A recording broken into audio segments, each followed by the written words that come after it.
Hello! My husband and I moved in together earlier this year and welcome to our home.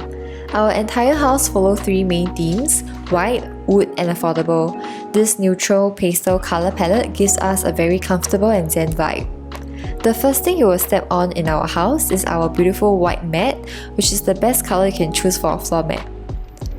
We put our keys in our DB box that's right beside our main door, and we can also check ourselves using the mirror before heading out. The shoehorn is kept between the door and the gate for easy access. Our house layout makes it difficult for us to have an open kitchen, but also gives us a nice and rectangular living room. Behind our TV console are our bedrooms, bathrooms, and bomb shelter, and the dining table is flushed against the wall for a neater look. Our kitchen is at the end or the start of the living room, depending on your perspective. We installed day and night curtains in all our rooms because both of us like privacy and we enjoy having sunlight. We installed an exercise rack in our living room for my husband to keep fit and for me to feel motivated. The wall-mounted rack takes up air space instead of floor space, and it can be removed and reoriented by placing it on the lower hinges to do other kinds of exercise.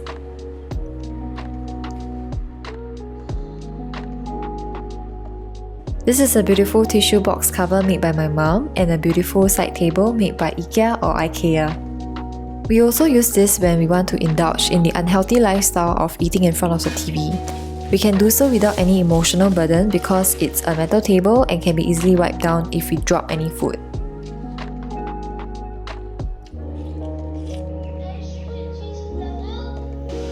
Roby, our robot vacuum, helps my husband to clean up the house. We keep the floors clear before sending it out, and it finds its way back quite well. We also use this space as a debagging area.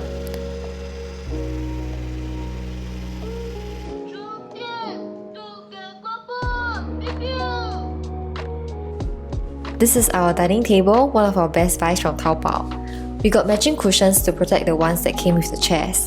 We usually leave it as such and extend it when our friends and family come over, which will bring our table from 1.2 meters to 1.6 meters.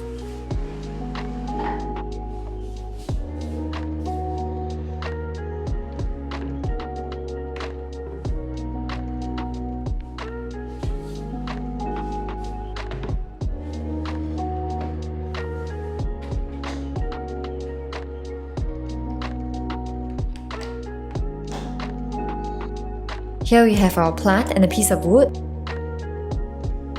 Our console height didn't match the electrical points, so there's a slight gap here in front of the wall. Overall, we try our best to keep the countertops as clear as possible for a clutter-free environment. That's all for the living room, and let's move on to the bedrooms. He brings the gym equipment out from the room when he wants to work out and uses the DB box mirrors to spot himself.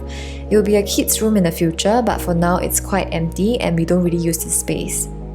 And let's move on to the room next door.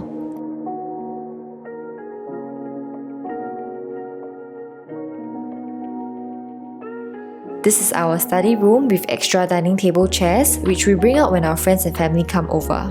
We got a wall-mounted table with an electrical compartment to keep things organized. The table is built facing the window so we can zone out, but this also makes it quite warm to work in, especially in the afternoon. We will probably use this space more when we install a ceiling fan here.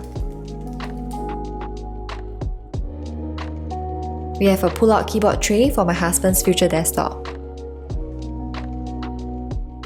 There's a recessed area in the corner, and we bought an oak shelf from Taobao to store his books and my craft supplies.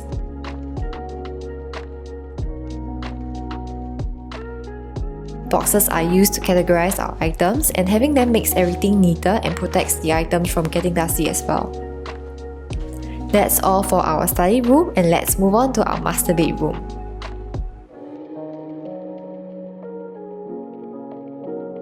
We are very lucky to be able to get a king-sized bed, which gives us sufficient personal space, and we also installed a ceiling fan at the corner. We stuck corner protectors like these all over the house as I'm quite accident-prone. My dressing table is next to my side of the bed and doubles up as a bedside table. We also got a matching vanity stool, and all the furniture legs in the house are fitted with socks to protect the floor or the furniture depending on your perspective. We installed electrical points at both sides of our bed so we can charge our phones, and this is also where I dry my hair every night. The vanity table comes with a small drawer compartment where I keep my accessories and essential makeup items.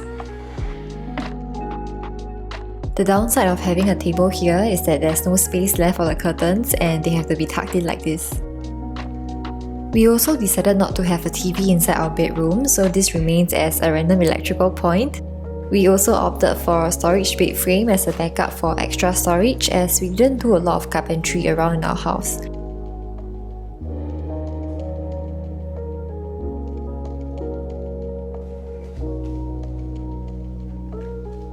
We got these slippers from Muji when they were on sale to protect our aging feet. We installed warm alcove lighting in both our bathrooms with LED strip lights. They follow a wood and grey theme as compared to the rest of the house, which is in a wood and white theme. A sliding door separates our shower cubicle and the dry area. We bought the same vanity in different sizes and designs for both bathrooms, and they fit my obsession with drawers. This is our wall-mounted toothbrush holder, another one of our favourite buys from Taobao. It prevents water from accumulating at the base of our toothbrushes and also brings our laziness to another level. A hanging towel bar is placed behind the bathroom door because it's the only space left. Our common bathroom is mainly used as a guest toilet and is also where we park his cleaning supplies. Wall-mounted mirrors will be installed in both bathrooms eventually.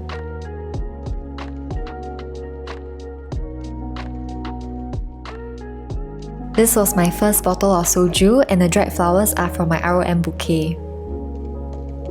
We bought soap dispensers so we can top up using refill packs and reduce our plastic waste.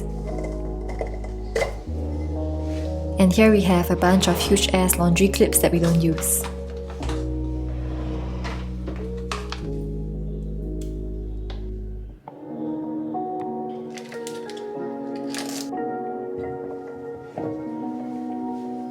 We chose not to have a two-fixed two-slide shower cubicle as we felt that it would make the space a little bit too small.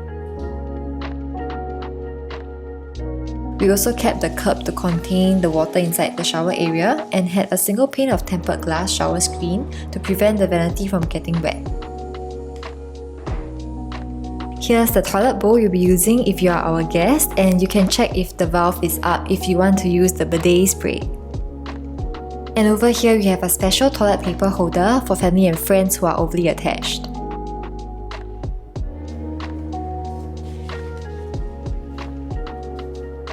We stuck bumper stickers like this all over the house to prevent door handles from crashing into the walls. As a typical Singaporean couple, we use our bomb shelter as our storeroom, and we also store the rest of our bags here.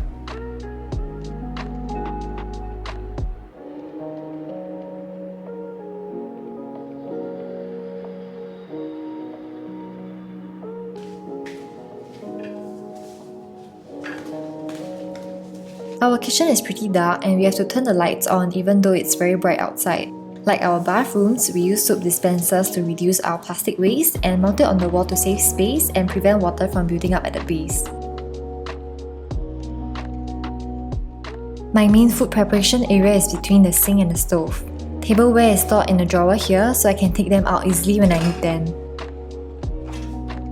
A gas burner is more difficult to clean, but we still chose it over an induction cooker because my husband and I are both more traditional and because I like fire.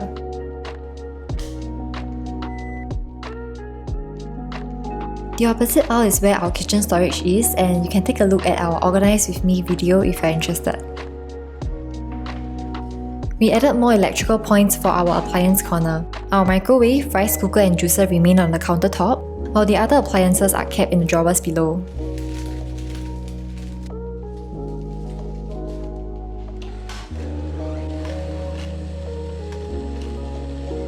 We didn't do any renovations in the service yard and we put fairy lights around shit pipes.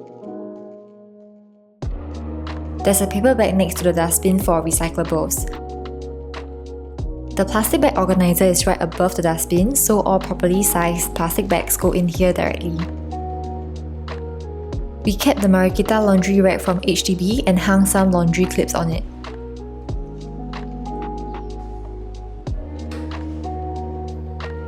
That's all for our house tour, and thank you for staying till the end. Overall, reno is a very rewarding experience that was challenging, frustrating, and money draining at the same time. It was like starting a new job altogether, not knowing what to expect. We hope you found this helpful, and if you did, please take notes and actively keep them in your thoughts while doing your own reno. All the best for your reno, and bye!